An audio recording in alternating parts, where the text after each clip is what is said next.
Welcome the moderator, President of Kaohsiung City Medical Association, Professor Chong Hong Lai.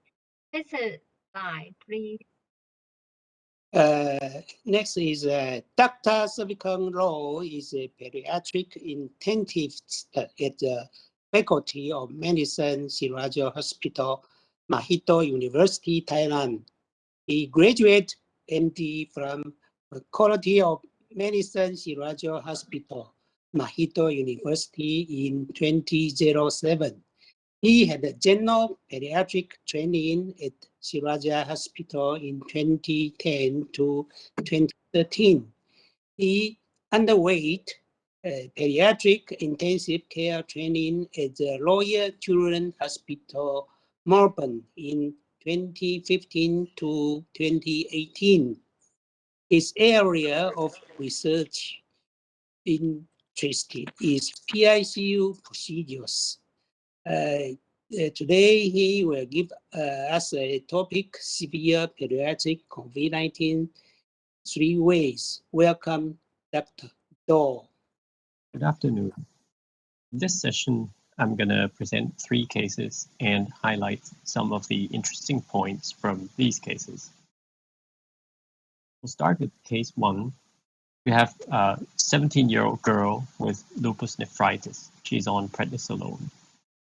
She had 4 days of fever and 2 days of dyspnea. Her COVID-19 PCR was positive.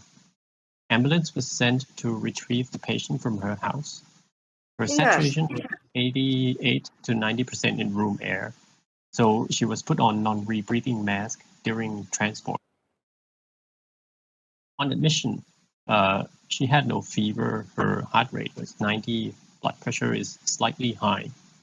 Respiratory rate was 34. Her saturation was only 90 to 92% while she was on non-rebreathing mask. She had mild to moderate subcostal retraction. This is her X-ray. So she has severe COVID pneumonia, but it doesn't seem bad enough to intubate. So we thought about doing awake prone positioning for her. So in ARDS, when we do prone positioning, what happens is gas entry into collapsed dorsal alveoli improves, and it decreases hyperinflation of ventral alveoli. Overall, it makes lungs more homogeneous and improves VQ matching. So awake prone positioning in COVID, we probably can do it in patients who can cooperate. Adult studies perform awake prone positioning when saturation is less than 93 while receiving at least 5 liters of oxygen, or when PF ratio is less than 300. This study done in New York Emergency Department shows that awake prone positioning improves saturation. Median saturation of 84 improves to 94 5 minutes after proning. However, 24% of patients in this study required intubation within 24 hours. This study performed in Spain and Andorra. This is an observational study which compared prone versus non-prone in patients on high-flow nasal cannula. It shows that awake prone positioning did not improve intubation rate or 28-day mortality. And there's a trend toward delayed intubation in prone group. So if we are to do awake prone positioning, there are a few cautions here. If intubation is the most appropriate action, then we should not wait or try non-invasive modality.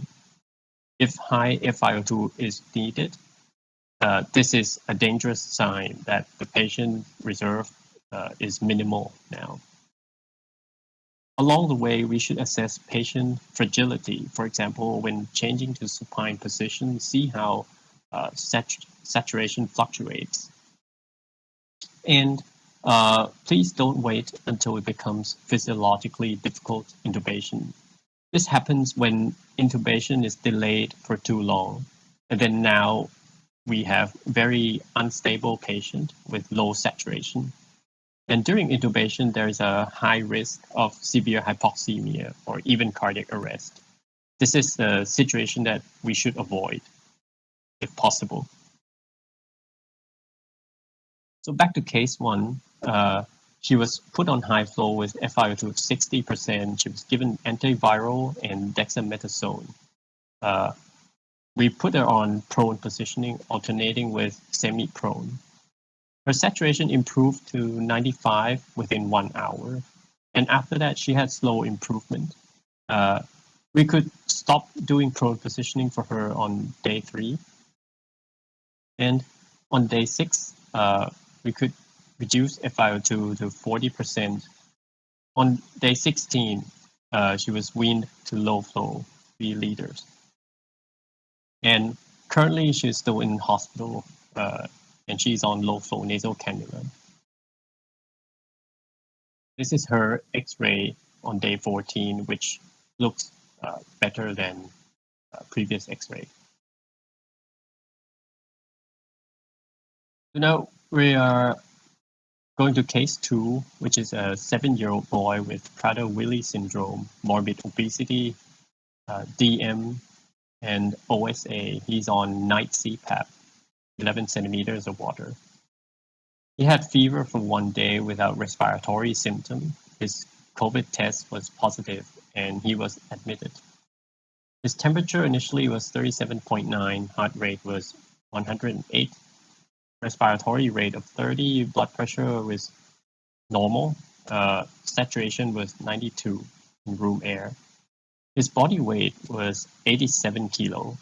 His height was 135 centimeters. He had no chest retraction then. This is his first day X-ray. He was stable initially and was on low flow 2 liters in the daytime and was on his night CPAP as usual. He was given antiviral and dexamethasone. On day 2, he required CPAP both day and night, but otherwise was still doing okay. On day 6, he started to get worse with more opacity in the chest X-ray. And he required CPAP of 12 centimeters of water with oxygen 8 liters per minute. On day 9, he got even worse, and we decided to intubate. And this is X-ray after intubation. So with severe COVID pneumonia, so now let's talk about adult COVID pneumonia phenotypes, originally proposed by Gattinoni. Type L here, L stands for low elastance, which is good compliance, low VQ ratio, low lung weight, and low lung recruitability. So this type is not like typical ARDS. So the usual ARDS treatment is probably not suitable for this type. The other type is type H. H here means high elastance, which is poor compliance, high right to left shunt, high lung weight, high lung recruitability. This type is similar to typical severe ARDS. So usual ARDS treatment should be okay for this type. Here's an example of CT for type L and type H. You can see that type L, there's not much collapse consolidation. There's really nothing to recruit there.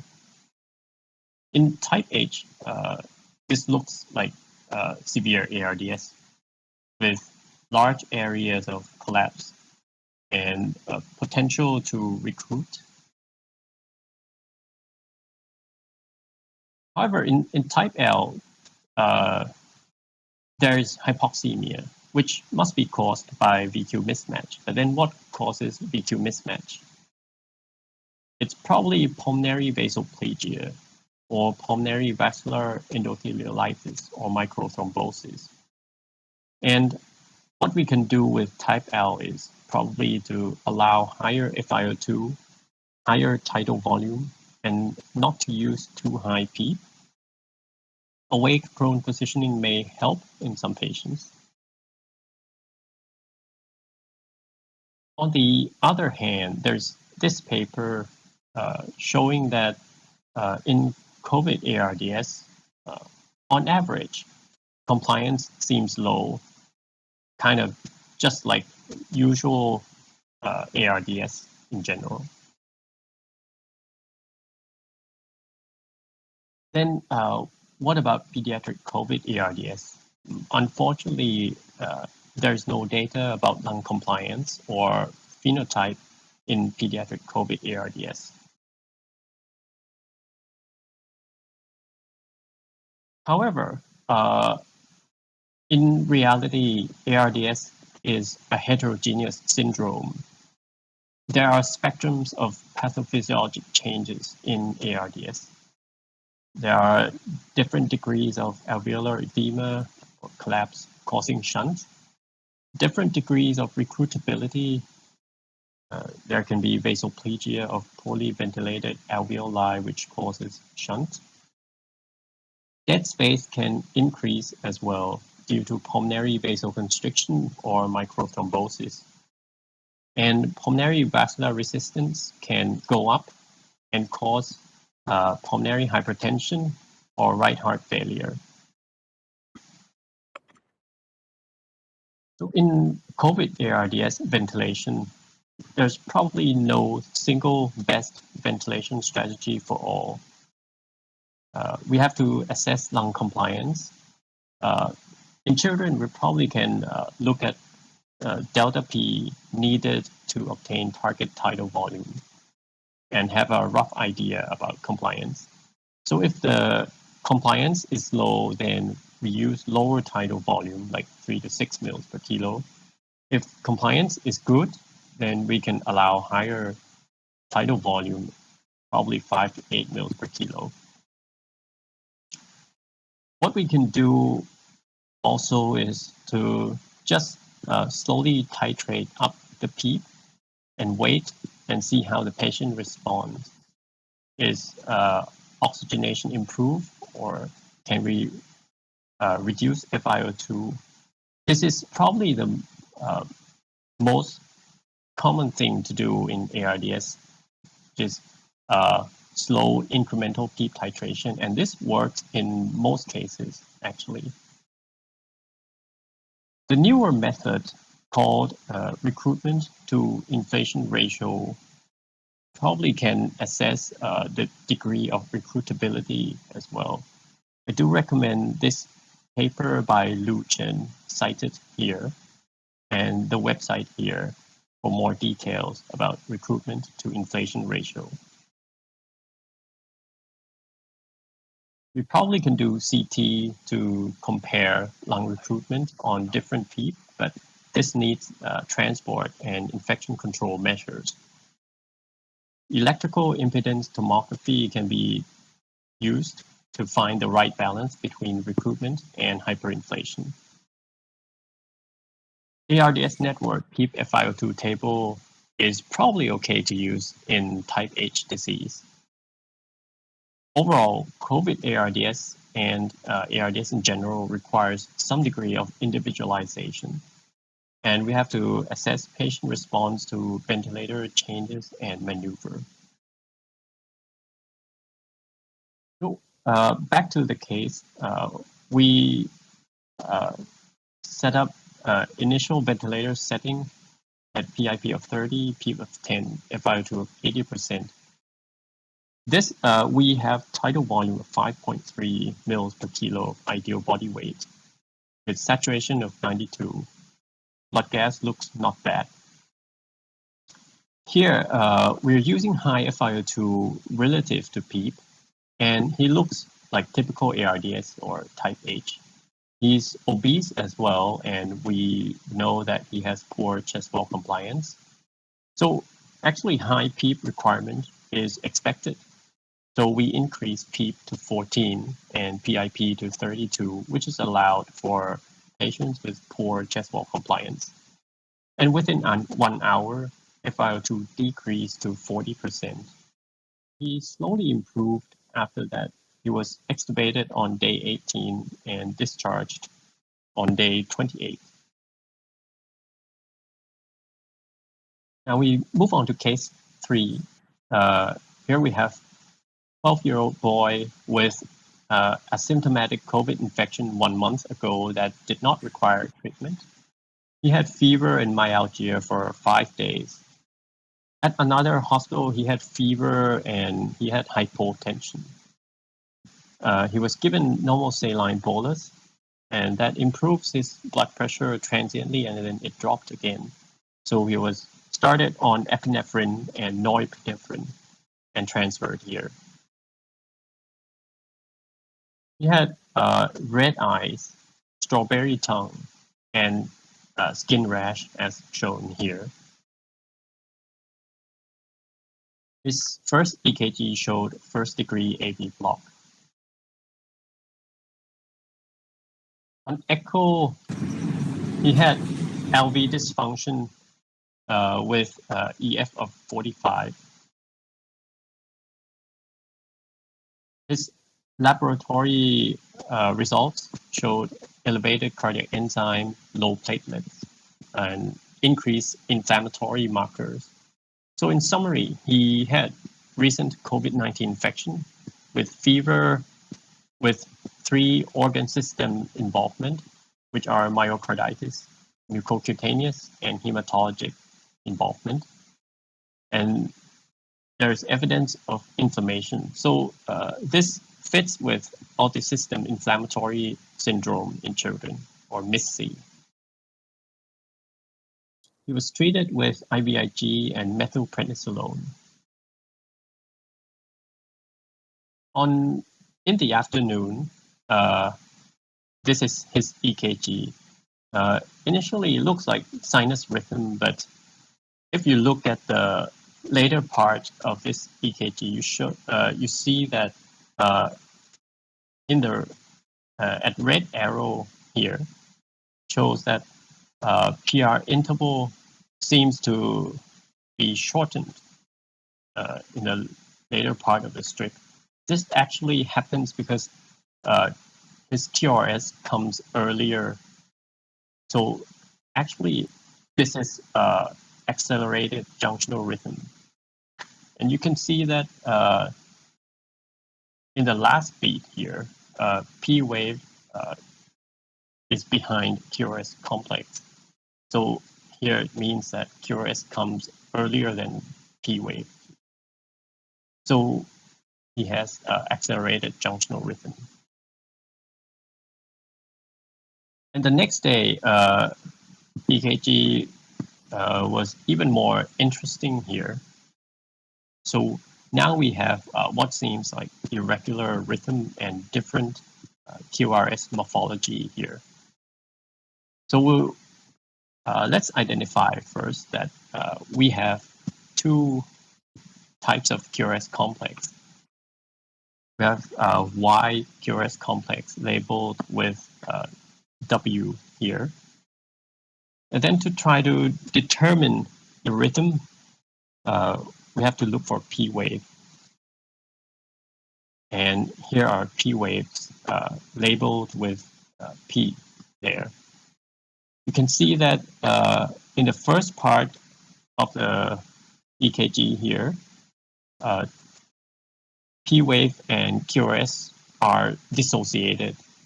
So this is AV dissociation, and we have Y QRS complex, which is likely originated from ventricle itself.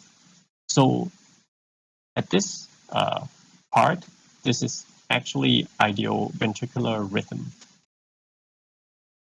And then the next 3 beats here, there are narrow complex, and this is narrow complex preceded by P wave here. So these 3 beats are sinus rhythm labeled with S. This narrow QRS here does not have preceding P wave. It comes by itself. So this is actually a junctional rhythm. So I'll label this with J. These two are sinus rhythm because we have preceding P waves there. This particular QRS seems strange. It's not very wide, but not narrow either. This is likely what is called fusion beat, which is a QRS that originates from ventricle which causes Y complex. And it happens at the same time with the QRS that originates from the AV node, which should have narrow complex. So its morphology is somewhere in between the narrow and the wide QRS complex. So I'll label with F here for fusion beat. So overall, this EKG is accelerated idioventricular rhythm, alternating with sinus rhythm and junctional beat. There are various types of arrhythmia in MIS-C. Bradyarrhythmias like sinus bradycardia, junctional rhythm, atrial bradycardia, AV block. There are tachyarrhythmias like atrial tachycardia and ventricular tachycardia, but luckily these rarely require ECMO. There can be just EKG change without arrhythmia as well, as shown here. So incidence in MIS-C, the abnormal EKG is quite common, up to 35%. Arrhythmia is less common, like 12 to 21%. Bradyarrhythmia is more common than tachyarrhythmia. However, most did not require antiarrhythmic medication. But some required inotrope or vasopressor due to cardiogenic shock or vasodilatory shock as a manifestation in MIS-C. So back to case 3, we started Mirinone because it is less arrhythmogenic, and we continued for 5 days. We weaned off epinephrine and norepinephrine. We treated with diuretic, and on day 3, arrhythmia resolved.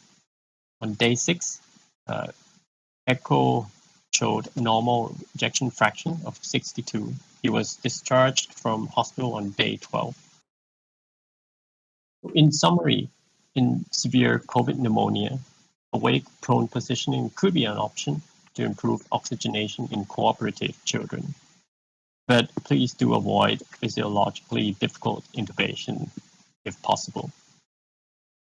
For COVID ARDS, ventilator setting needs to be individualized based on physiology and patient response. In MIS-C, both cardiogenic shock and vasodilatory shock can occur. Arrhythmia is not uncommon, but is rarely severe, and bradyarrhythmia is more common than tachyarrhythmia. Thank you for your attention. I'm happy to take. Thank you, Dr. Law. Thank you for your awesome lecture. And we have one question here.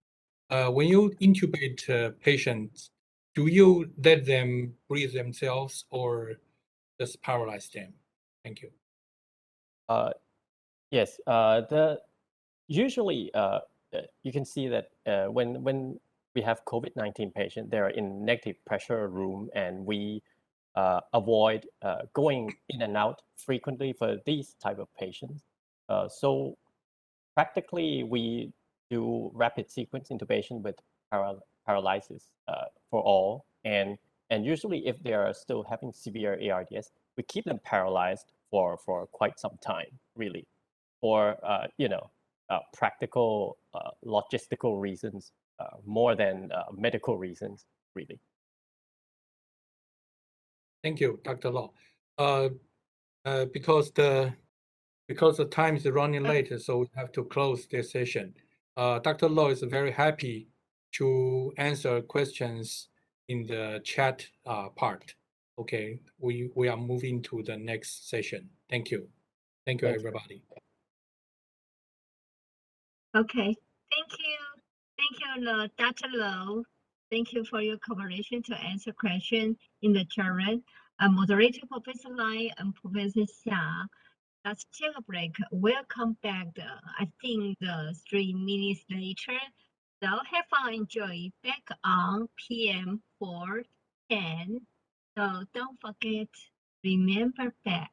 Thank you. 410. Thank you.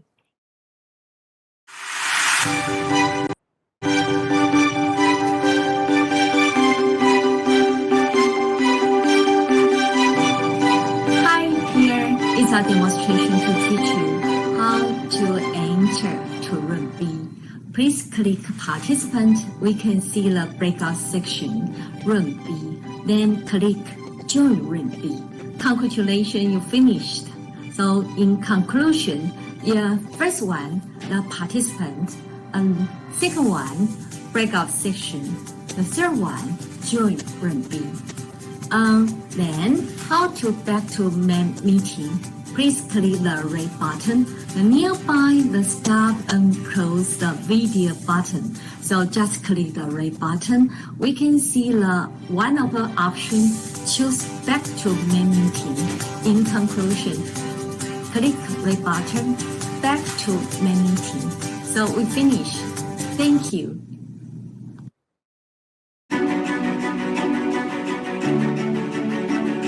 In a world that is perpetually changing, there is increasing need for steady leadership. Companies demonstrating the courage to address the world's emerging healthcare challenges with passion and compassion. Viatris is redefining the healthcare landscape. We are uniquely positioned to be a source of stability with the commitment, capability, and vision to meet the world's evolving patient needs. Viatris believes in healthcare not as it is, but as it should be. We know the way to provide access to a sustainable, affordable, and diverse portfolio of high-quality medicines, regardless of a patient's geography or circumstance. We are leading the way by providing a versatile, scalable platform that combines best-in-class manufacturing and supply capabilities with innovative solutions that span therapeutic areas. And as a partner of choice, we are pioneering a way to empower companies of any size to leverage our distinctive global healthcare gateway, so products from across the industry and around the world can rapidly and effectively reach patients where they live. We do so with a collective spirit of resilience, driving forward until each challenge is addressed and every opportunity embraced. We are inspired by this moment of shared purpose, because as Viatris, we know the way to empower people worldwide to live healthier at every stage of life.